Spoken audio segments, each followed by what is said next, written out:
Hallo und willkommen zur neuen Folge Open Court hier beim FC Bayern Basketball. Zu Gast Spencer Dinwiddie.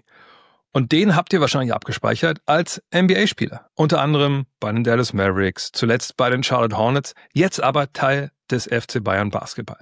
Wie das zustande kam, so spät in der Saison. Wie seine bisherige NBA-Karriere eigentlich so lief, warum er sich selber als Träumer bezeichnet und warum er heutzutage abends professionell Roblox-Videos schaut, das erfahrt ihr alles heute in der Folge. Viel Spaß mit Spencer Dinwiddie.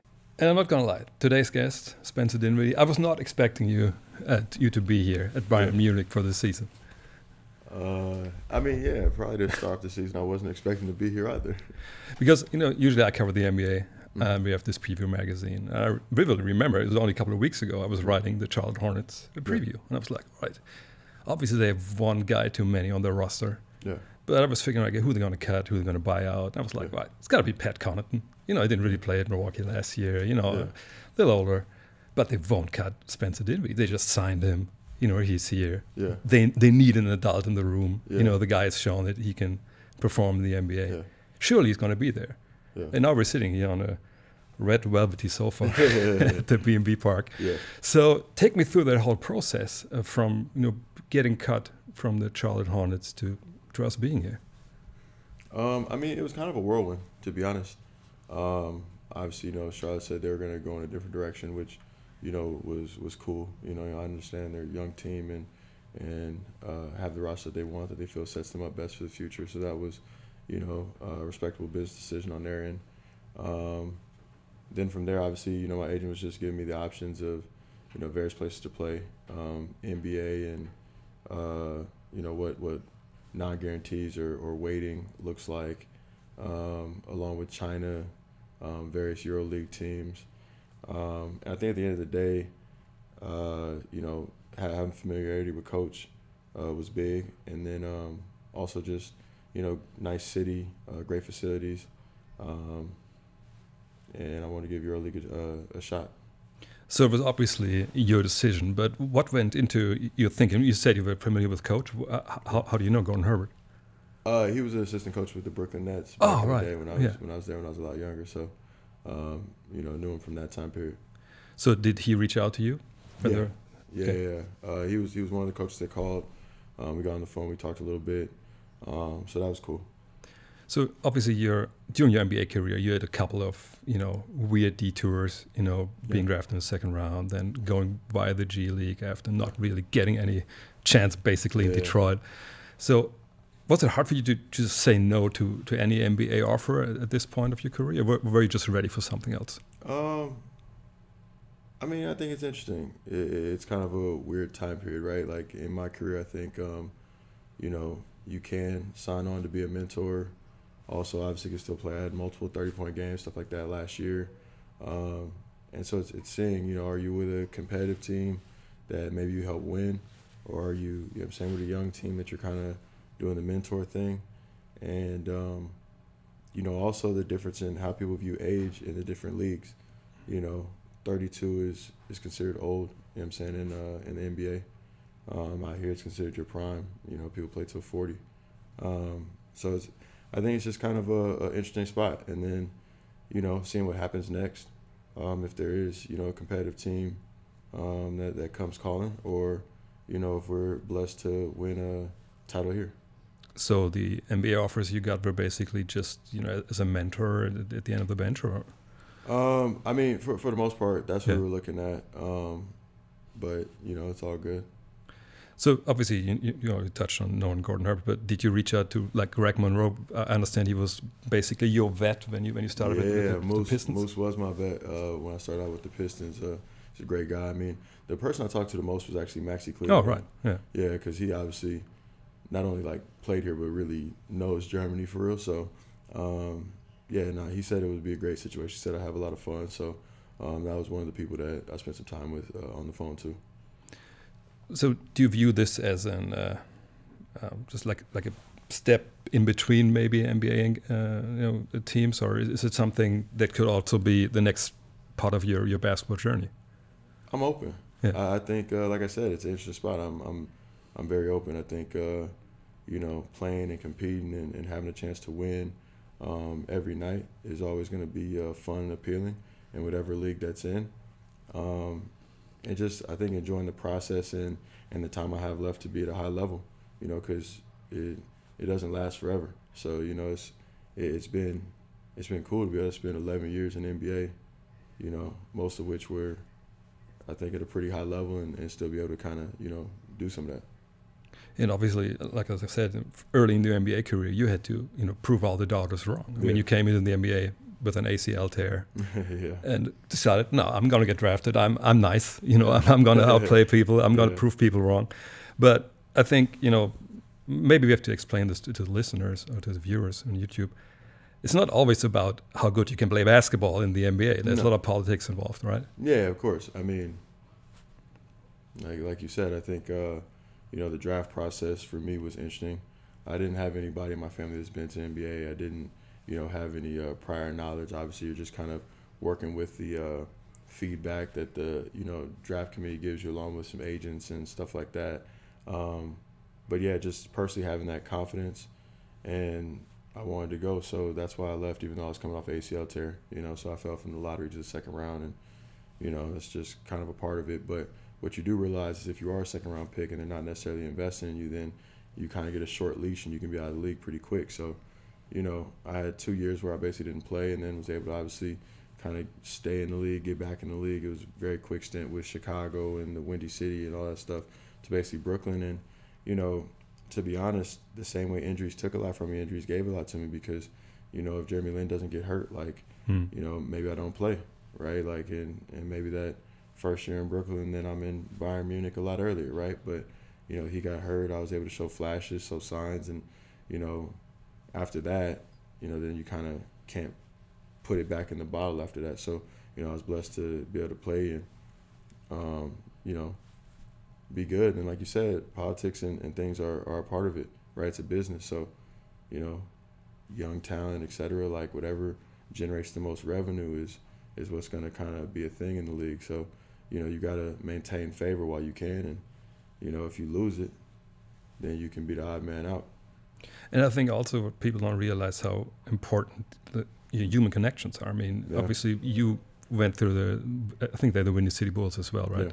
So, and there you got the chance. There you had a coach that believed in you. And I think that is something that, especially new players who are not the superstars and not coming in and the franchises are invested in, they just need somebody to believe in them, right? Oh, exactly. Yeah. Exactly. Because, I mean, I say this all the time, right? Like, there's probably 1,000 players on the planet that could play in the NBA, roughly, right? We probably got 600, 700 spots or something like that.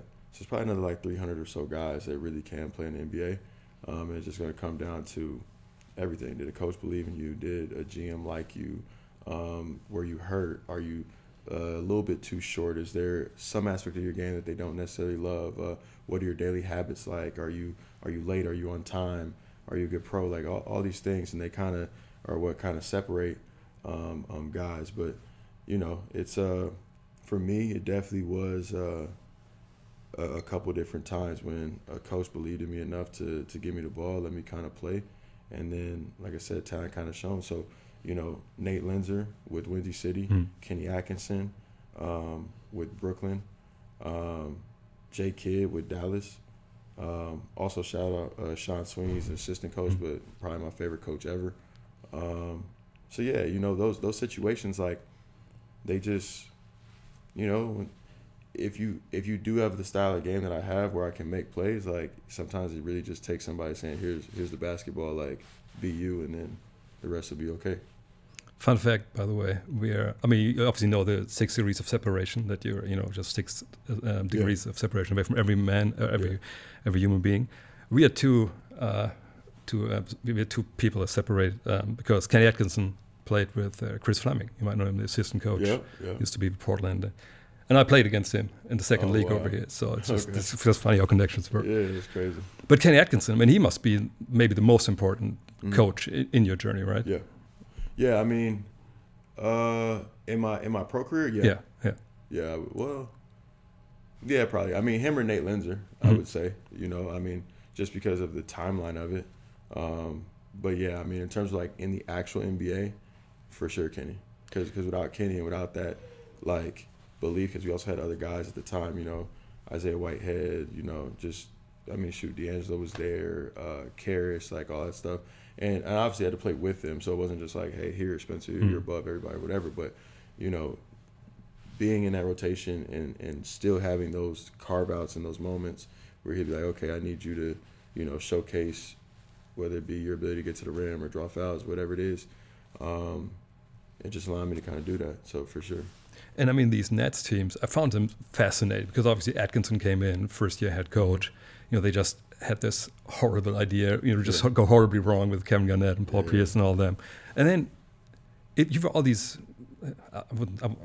what's the right word? Misfits, maybe. You know, like players, you know, who were like, you know, other players, they were just told them, like, look, no, we can't really rely on them. Yeah. You, like I said, you, D'Angelo, Karis LeVert, Jared Allen. And then you guys meshed just exceptionally well during these years. It must have been fun because there were no expectations. You had a coach who was trying, you know, to make his own name, and you guys played fast, played wild. It was fun, right? Oh, a ton of fun. I mean, obviously, those clips of the guys dancing and stuff still go viral every now and then. Theo Pinson is still one of my good friends. Shabazz Napier was on that team. I know he played here. So that was fun. I mean, but you come across a bunch of guys in the league, and, you know, what I remember most from, or some of the most things that I remember from that Brooklyn stint would be like Brook Lopez. I mean, is one of the most talented guys I've ever played with. You know, his ability to morph and change his game style to fit the whatever the current playing style of the NBA is, I don't think gets talked about enough. Like I said, Jeremy Lin was great. You know, DeMarre Carroll was a great vet along with Jared Dudley. You know, you just come across a ton of people along the way. And I think people always think that whatever team you're playing on, it's just great vibes or whatever, but that's just not the case, you know? No, definitely not. Definitely not. You know, combination of whether it be personalities or success, I mean, always are going to affect different things. I think, you know, one of the hallmarks of that team, we were kind of too young to know any different. So, you know, there weren't contracts in play and other stuff that people were worried about. It wasn't the business hadn't necessarily hit that team yet. Like, you look at the guys that were really playing, Jared Allen, rookie contract, Joe Harris, you know, misfit, Karis LeVert, rookie contract, D'Angelo, rookie contract, you know, DeMarre Carroll and Jared Dudley were already basically on the way out, so they were already kind of done. Ed Davis, one of the best vets I've ever had, you know, just great, phenomenal dude, you know, wanted to just rebound and do his job. And so you had this kind of combination of people that wanted to do their job, and then the talent was, you know, wide-eyed and learning and growing. And so, you know, that was it was a special blend of humans as well. And pretty much everybody got paid in the process afterwards. I mean, everybody I think did pretty well for themselves. You just touched on the money part. I mean, obviously, you play basketball because it's your passion. You're not getting to the NBA if you're not halfway in love with basketball. Yeah. So, but when the payday comes, does it change anything, or did it change anything for you in your approach for the game? Oh, in the game? Nah. Yeah. You know, money just makes you more of who you are. Yeah. You know what I'm saying? Like, it just reveals it. So, you know, for me, obviously, I've dedicated my entire life to playing basketball, you know? So it's the only thing I ever wanted to do since I was 5 years old. Like, and that's even, you know, when Harvard was calling and whatever, like, you know, I told my family, like, I want to play basketball. So, you know, I still enjoy even just kind of the grind of it. You know, I train 6 days a week, 6 hours a day in the summer, like, all the stuff. So, you know, like I said, at some point it'll stop, and I'll probably play once a week in men's leagues or whatever. But nah, like, money or not, this is kind of what I wanted to do. Now, obviously, I'm able to do it with that level of time commitment because I'm able to take care of my family in the process. But yeah, I mean, since I was 5, it's the only thing I can remember wanting to do. But I can imagine that then off the court, once you sign that big contract, it just means, I guess, freedom, right? Yeah, I mean, basically, you know, you make sure your family's good, and then you can kind of chill if you want, but or you can keep going. And like I said, it's just, there's only so long to do it, you know.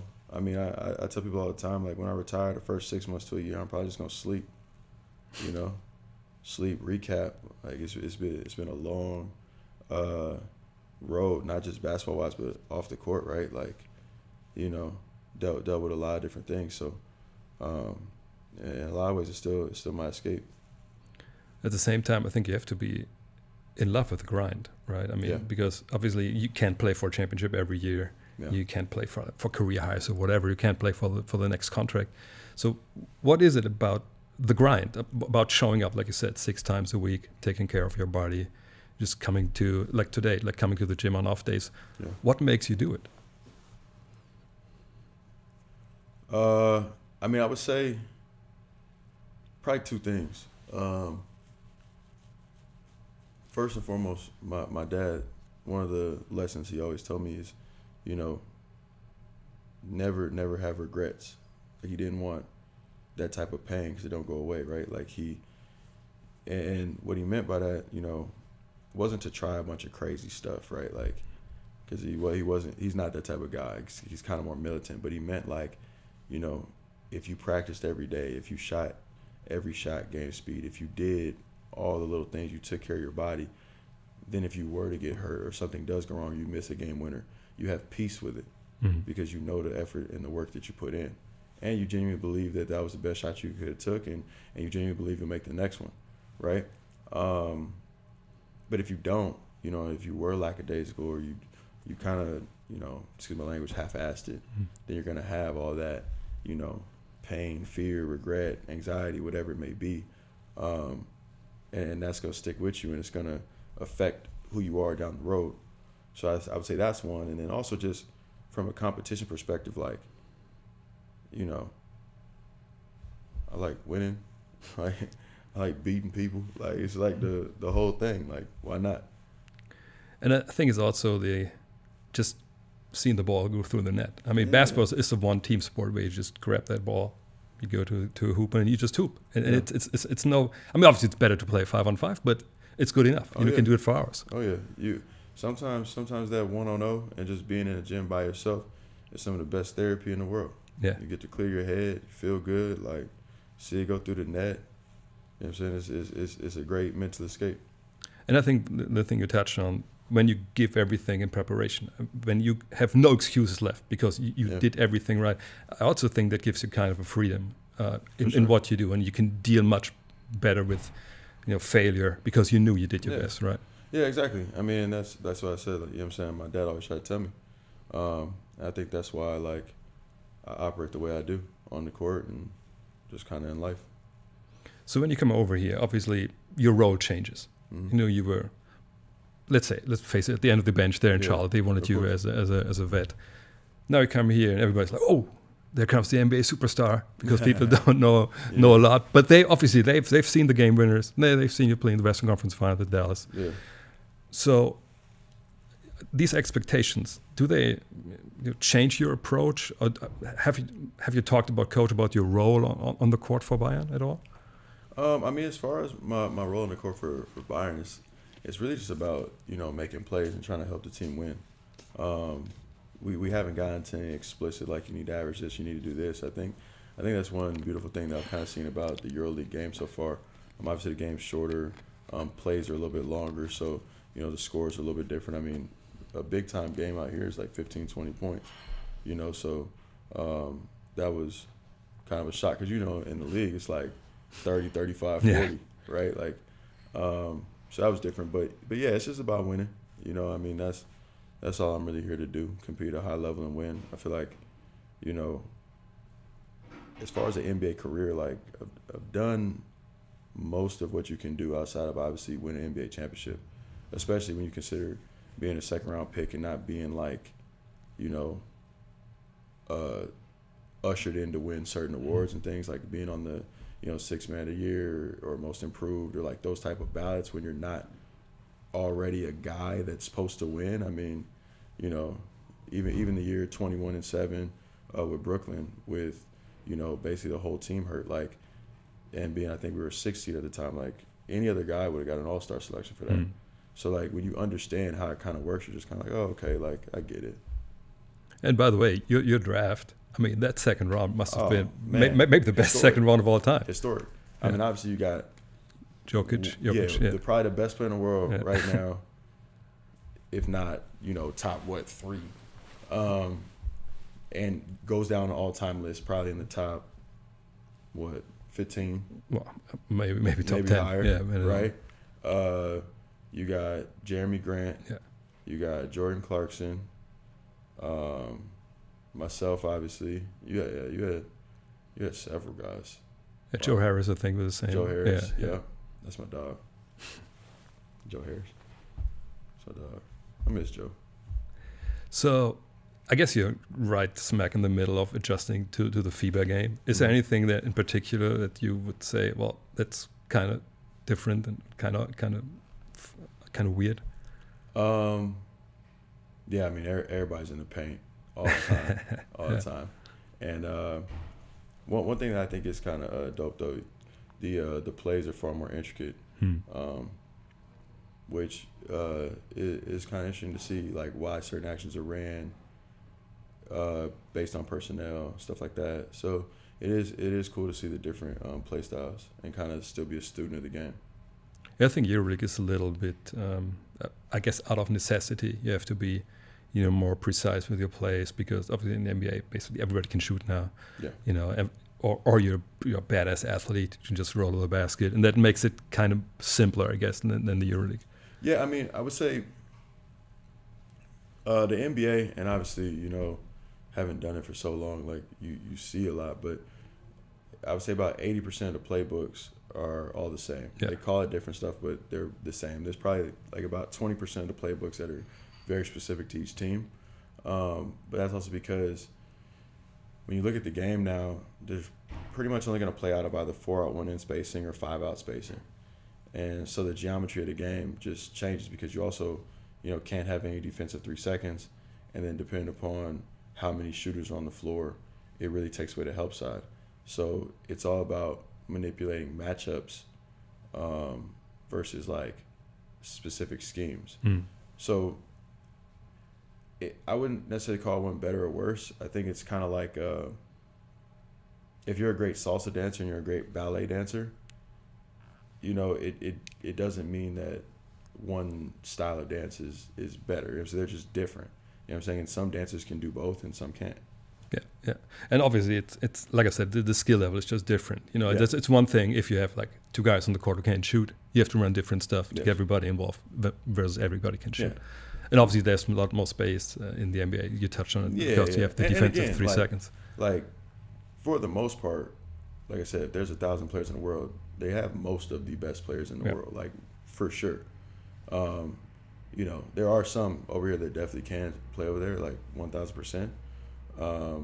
But yes, the density of talent is obviously higher.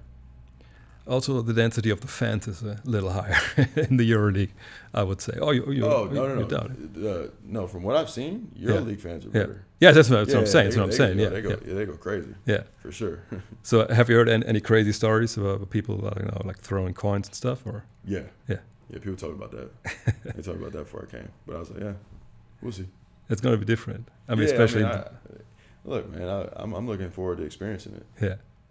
Yeah, because I don't think it's for everybody. Obviously in the States, college atmosphere, that's just where it's at. I think it's the most comparable to the EuroLeague over here.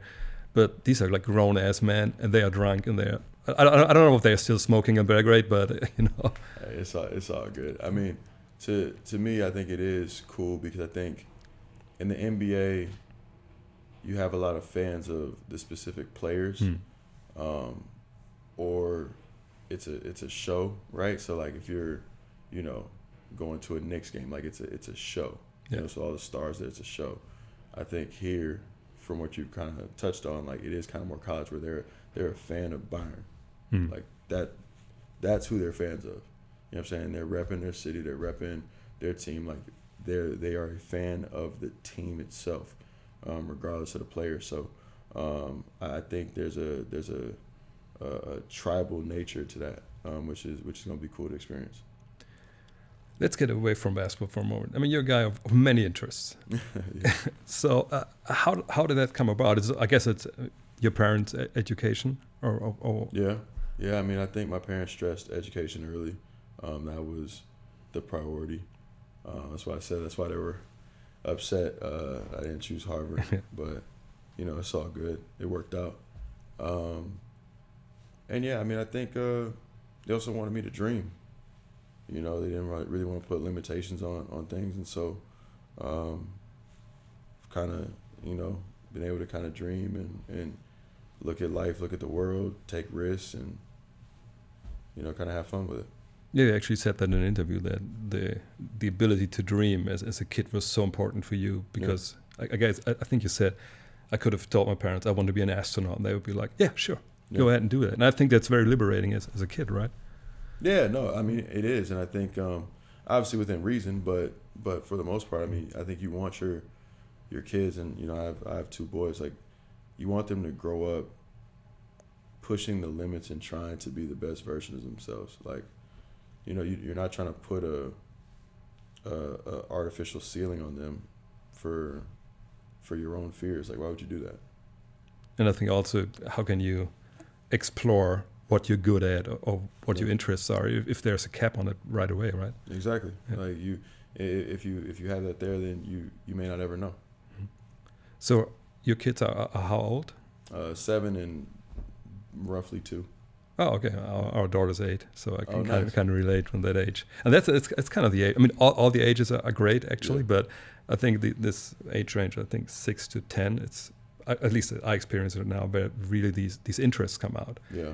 Our daughter is playing the cello. She's playing basketball actually, which makes me happy. Nice. She does the ballet and she does all that stuff, and I'm like, all right, I'm just going to drive you anywhere, everywhere. I don't care. I can work at night. I just want to see you, grow as a person and see what you like or dislike. And I think that must be hard for you now being over here because I guess the family's not there, right? Yeah, I mean that part is tough, being away from the boys for sure. I'm still adjusting and figuring out how that's all going to work. But, I mean, I think new experience, obviously continue to try to do what's best for my boys, and then go from there. So it's a lot of FaceTime calls at night, or? Yeah. When Elijah calls me, he likes to set up the camera so I can watch him play Roblox. Yeah. Roblox. All right. Yeah. That's hopefully it never comes. I mean, I'm a big gamer, so our daughter, she wants to play was it Hogwarts Legacy? Or I don't know the Harry Potter game. I'm playing Battlefield myself, so but gotcha. then she has to leave the room. But Roblox, we haven't touched on that yet. I hope because it's just like, what is it, like Minecraft, right? Or did I? Yeah, kind of, sort of. Yeah. I mean, I don't play it, but he enjoys it. He really just wants me to watch him, so I just kind of sit there and you just watch it, half watch him, half watch him. So, how's your life right now? I mean, I guess you're in the hotel, or in a hotel, or in an apartment already. No, I don't even have an apartment or anything yet. I'm still in a hotel. So is that kind of like you time where you can just really follow your interest, and, play basketball and do your stuff, or is it something where you like feel alone right now? I mean, probably both, right? But for most of my life, I mean, I've been kind of traveling, playing basketball, and relatively alone. So, it's not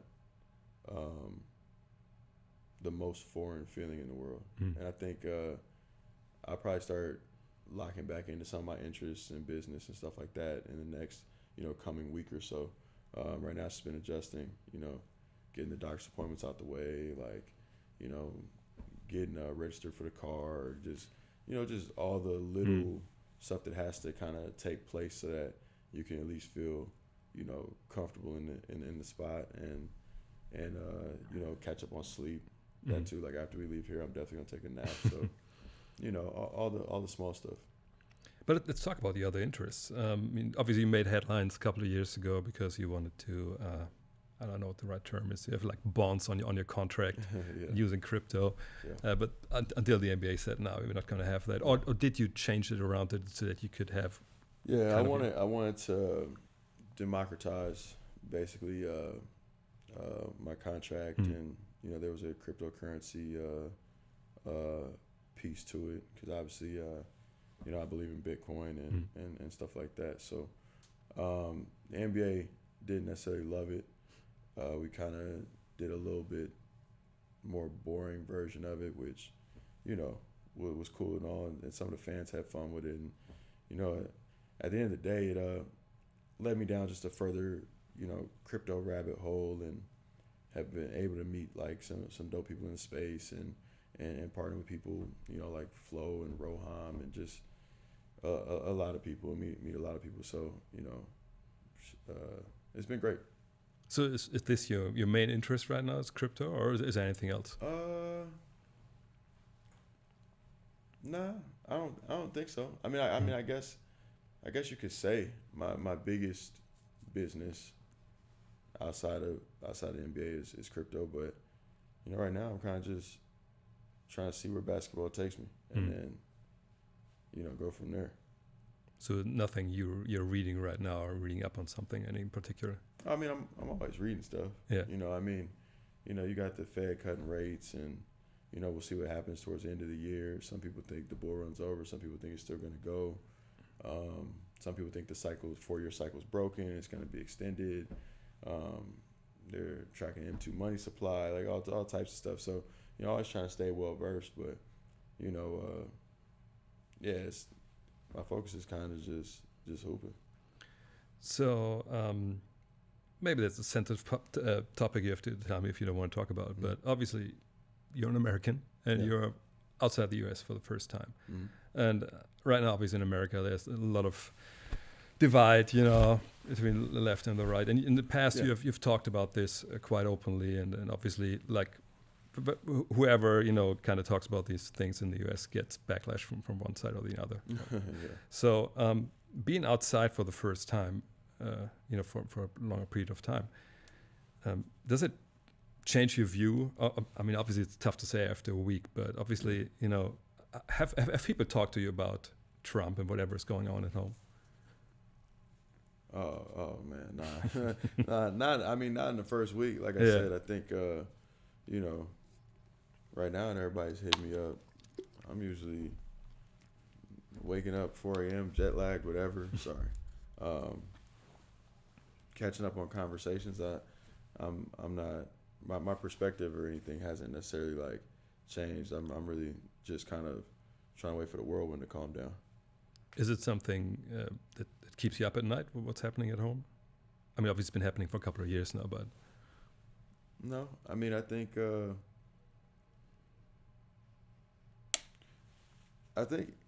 in life, like whatever, you know, country you represent,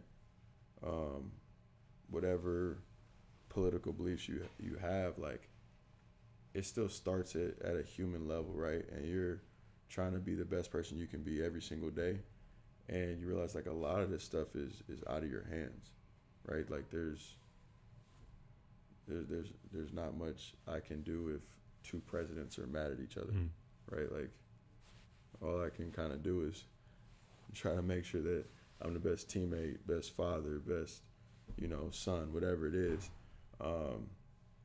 You know, and obviously you read things or try to, you know, stay up to date on the news, but none of that's in my control.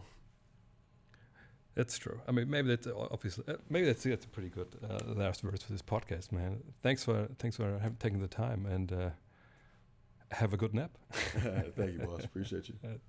Thanks, man.